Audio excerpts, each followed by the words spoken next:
नमस्कार,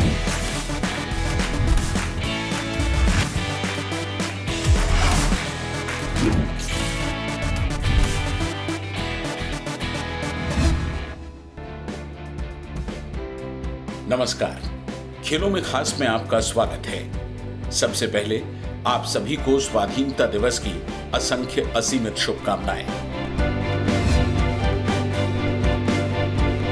शुरुआत करते हैं क्रिकेट से। इंग्लैंड और पाकिस्तान के बीच दूसरे क्रिकेट टेस्ट मैच में बारिश और कम रोशनी का खलल जारी है। दूसरे दिन बारिश की वजह से खेल 1.5 घंटे की देरी से शुरू हुआ और फिर बाद में कम रोशनी की वजह से खेल रोक देना पड़ा। दूसरे दिन के अंत तक पाकिस्तान ने पहली पारी में 9 विकेट पर 223 रन बना लिए थे। पाकिस्तान के लिए आबिद अली और रिजवान ने 60-60 रन की अच्छी पारियां खेली। आबिद अली के करियर का ये पहला अर्धशतक था, जबकि रिजवान 60 रन के साथ क्रीज पर बने हुए थे। बाबर आजम 47 रन बनाकर स्टुअर्ट ब्रॉड की बॉल पर जोस बटलर के हाथों कैच आउट हुए। इंग्लैंड के लिए जेम्स एंडरसन और स्टुअर्ट ब्रॉड सबसे कामयाब गेंदबाज रहे। दोनों को 3-3 विकेट मिले। फॉर्मर टेस्ट प्लेयर, सेलेक्टर और कोच अशोक मल्होत्रा इस समय हमारे साथ मौजूद हैं।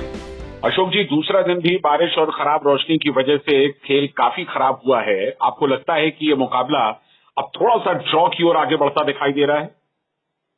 देखिए, संभावना हो सकती है। इंद्र देवता ज्यादा मेहरबान नहीं हो रहे हैं क्योंकि बादल छाए हुए हैं और बैड लाइट की संभावना है। अगर बारिश नहीं भी होती तो बैड लाइट की संभावना, लेकिन हालांकि विकेट में काफी कुछ है जो तेज गेंदबाजों को मदद कर सकता है। और मेरे को ऐसा लगता है कि पाकिस्तान ने एक अच्छा खासा स्कोर खड़ा कर दिया है जिस तरह का विकेट अभी तक खेल रहा है। तो ड्रॉ की संभावना हो सकती है, लेकिन एक भी खराब इनिंग, दोनों ही टीम में से कोई भी टीम अगर एक भी खराब इनिंग खेलती तो मैच का नतीजा अभी भी आ सकता है।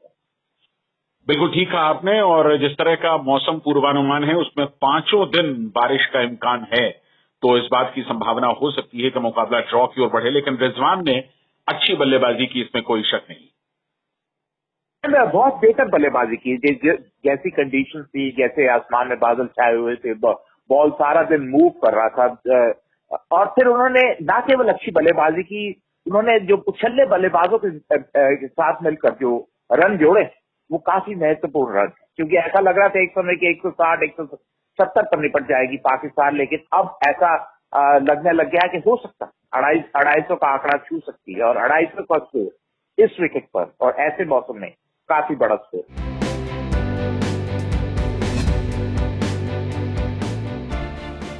दूसरे टेस्ट का दूसरा दिन आंकड़ों की नजर में क्यों खास रहा, स्टैट्स कॉर्नर में बता रहे हैं मोहम्मद इशाउद्दीन। पाकिस्तान अपने इंडिपेंडेंस डे यानी 14 अगस्त को कई बार टेस्ट खेल चुका है, जैसा कि दूसरे टेस्ट के दूसरे दिन इंग्लैंड के खिलाफ खेला। इसके अलावा पाकिस्तान अपनी आज़ादी के दिन 2014 में श्रीलंका के खिलाफ पहले दिन, 1954 और 1982 में इंग्लैंड के विरुद्ध तीसरे दिन, 2016 में इंग्लैंड के खिलाफ चौथे दिन और 1967 में इंग्लैंड के ही खिलाफ टेस्ट के 5वें दिन मैच खेल चुका है। पाकिस्तान के बाबर आजम के पास पहली पारी में 76 रन बनाकर 2000 रन पूरे करने का मौका था, लेकिन वे 47 रन बनाकर आउट हो गए। इस तरह टेस्ट कैरियर में बाबर आजम केवल दूसरी बार 40 और 49 रन के भीतर आउट हुए। इससे पहले वो पिछले साल जनवरी में दक्षिण अफ्रीका के खिलाफ जोहान्सबर्ग में 49 रन बनाकर आउट हुए थे।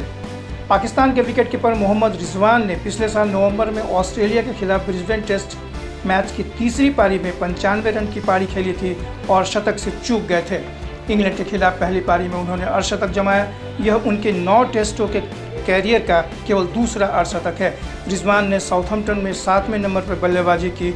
वह 6ठे और 5वें नंबर पर भी बल्लेबाजी कर चुके हैं।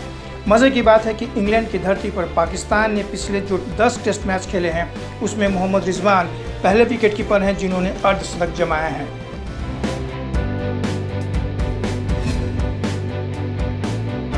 चेन्नई सुपर किंग्स के कप्तान महेंद्र सिंह धोनी और उनकी टीम चेन्नई पहुंच चुकी है। धोनी और गेंदबाज मोनू कुमार बिरसा मुंडा एयरपोर्ट रांची से रवाना हुए।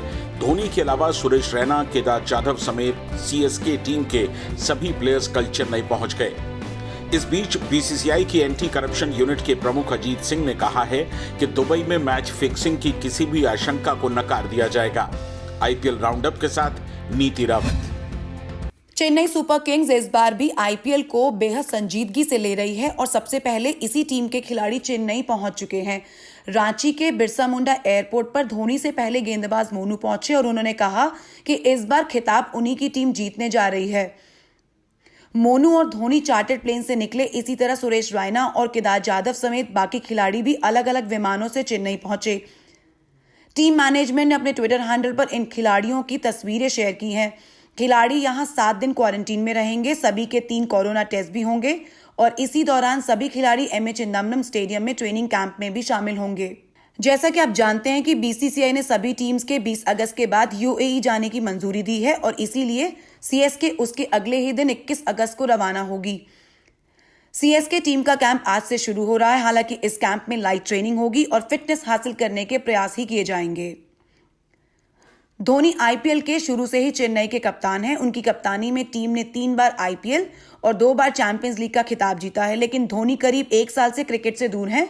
पिछला मैच उन्होंने जुलाई 2019 में वनडे वर्ल्ड कप का सेमीफाइनल खेला था।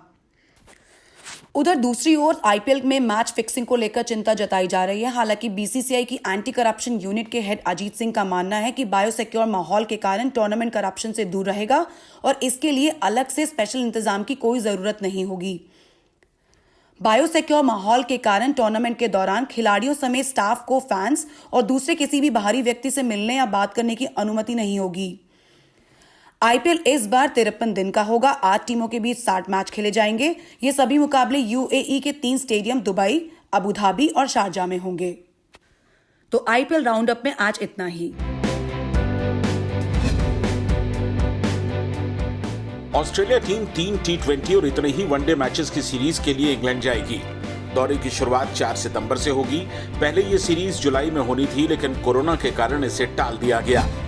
ईसीबी के चीफ एग्जीक्यूटिव टॉम हैरिसन ने कहा कि इस दौरे से आर्थिक संकट से जूझ रही ईसीबी को काफी मदद मिलेगी। ऑस्ट्रेलियन टीम 24 अगस्त को इंग्लैंड पहुंचेगी। वो पहले डर्बी शहर आएगी और फिर यहां से साउथहैम्पटन के एजेस बाउल जाएगी। दोनों टीमों के बीच T20 सीरीज के मैच 4, 6 और 8 सितंबर को खेले जाएंगे। ये सभी मुकाबले साउथहैम्पटन के एजेस बाउल मैदान में होंगे, जबकि 3 वनडे की सीरीज के सभी मैच मैनचेस्टर के ओल्ड ट्रैफर्ड में खेले जाएंगे। वनडे सीरीज के मुकाबले 11, 13 और 16 सितंबर को होंगे। तीनों one day ICC world cup super league का हिस्सा भी होंगे।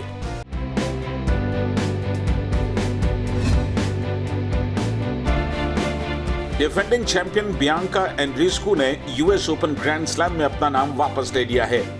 यूएस ओपन के फाइनल में पिछले साल बियांका ने 23 बार की ग्रैंड स्लैम विजेता सेरेना विलियम्स को शिकस्त देकर के खिताब जीता था। बियांका का मानना है कि कोरोना वायरस के कारण उनकी तैयारियां प्रभावित हुई हैं। उन्होंने कहा है कि वो अपनी फिटनेस पर पूरी तरह ध्यान रखकर अगले साल के लिए बड़े स्तर पर वापसी की तैयारियां करेंगी। जैसा कि आप सुन चुके हैं, सर्बिया के नोवाक जोकोविच ने सभी अटकलों पर विराम लगाते हुए साल के आखिरी ग्रैंड स्लैम यूएस ओपन में खेलने की पुष्टि कर दी है। ये कोरोना महामारी के बाद खेला जाने वाला पहला ग्रैंड स्लैम होगा। यूएस ओपन में खेलने की सूचना जोकोविच ने अपने ट्विटर हैंडल पर डाली। चैंपियंस लीग का आखिरी क्वार्टर फाइनल मुकाबला आज देर रात मैनचेस्टर सिटी और लियोन के बीच खेला जा रहा है। कागजी आंकड़ों में मैनचेस्टर सिटी का पलड़ा भारी है। और ब्यौरा अभिषेक झा से। तो चैंपियंस लीग का आखिरी क्वार्टर फाइनल मुकाबला और ये खेला जाएगा मैनचेस्टर सिटी वर्सेस लियोन के बीच में। और मैनचेस्टर सिटी की टीम इस मुकाबले के लिए हॉट फेवरेट नज़र आ रही है। हालांकि अगर रिकॉर्ड की बात करें तो पिछले 5 सीज़न की चैंपियंस लीग में से 4 बार ये टीम क्वार्टर फाइनल तक का सफ़र तय करने में सफल हुई है और 2016-17 में सिर्फ क्वार्टर फाइनल में नहीं पहुंची थी। लेकिन अगर बात करें 2015-16 के सीज़न में तो इन्होंने पेरिस सेंट जर्मेन जैसे मजबूत टीम को हराकर सेमीफाइनल में पहुंची थी ये टीम। और पेप गार्डियोला की टीम से यही उम्मीद की जाएगी कि इस बार लियोन के अगेंस्ट बेटर परफॉर्मेंस करें और सेमीफाइनल में जगह बनाएं, क्योंकि इंग्लिश प्रीमियर लीग का टाइटल नहीं जीत पाए और कम से कम इस सीज़न एक बड़ा टूर्नामेंट जीतने का ये कोशिश करेंगे। और बार बार जैसा कि हम लोग जिक्र भी करते हैं कि पेप गार्डियोला को जब मैनचेस्टर सिटी में बुलाया गया था एज ए मैनेजर तो सबसे पहले प्रायोरिटी यही रखी गई थी कि आप यूरोप में मैनचेस्टर सिटी की टीम को इस्टेब्लिश करें और उसका मतलब साफ था कि चैंपियंस लीग का ट्रॉफी दिलाएं। और इस बार मौका है मैनचेस्टर सिटी की टीम के पास कि लियोन को हराकर क्वार्टर फाइनल में पहुंचे और उसके बाद फिर वो यकीनन सेमीफाइनल के मुकाबले के लिए तैयारी कर सकती है। लेकिन लियोन की बात करें तो इतना आसान नहीं होगा, क्योंकि कई बड़े मैचेस में लियोन की टीम ने कई बड़े बड़े टीमों को चौंकाया है और ऐसे में एक इंटरेस्टिंग सेमीफाइनल मैच देखने को मिल सकता है। हालांकि मैनचेस्टर सिटी के लिए रहीम स्टर्लिंग बहुत की प्लेयर होंगे और अगर वो जिस लय में अभी परफॉर्मेंस कर रहे हैं वैसे ही करते रहे तो फिर परेशानी लियोन की टीम के लिए बढ़ सकती है।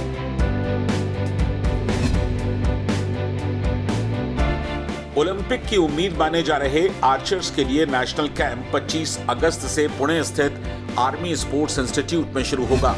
स्पोर्ट्स अथॉरिटी ऑफ इंडिया के अनुसार 16 रिकर्व तीरंदाज, जिसमें 8 पुरुष और महिला खिलाड़ी शामिल हैं, के अलावा 4 कोच और 2 सहयोगी स्टाफ 25 अगस्त को कैंप में रिपोर्ट करेंगे। उन्हें एएसआई कैंपस के भीतर 14 दिन के आइसोलेशन में रहना होगा, जिसके बाद ट्रेनिंग शुरू होगी। रिकर्व में भारतीय पुरुष टीम ओलंपिक कोटा हासिल कर चुकी है, लेकिन महिला टीम ने अभी क्वालिफाई नहीं किया है। पेरिस में अगले साल होने वाले ओलंपिक क्वालिफायर के जरिए उनकी नजरें टोक्यो का टिकट कटाने पर होंगी। कैंप में पार्टिसिपेट करने वाले आर्चर्स में तरुणदीप राय, अतनु दास, जयंत तालुकदार, दीपिका कुमारी और एल बम्बाइला देवी शामिल हैं।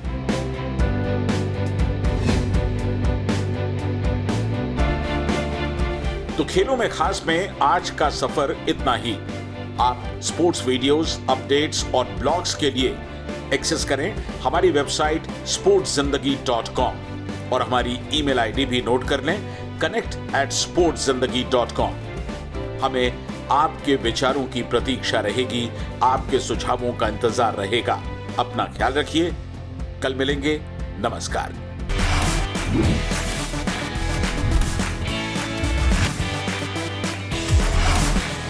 you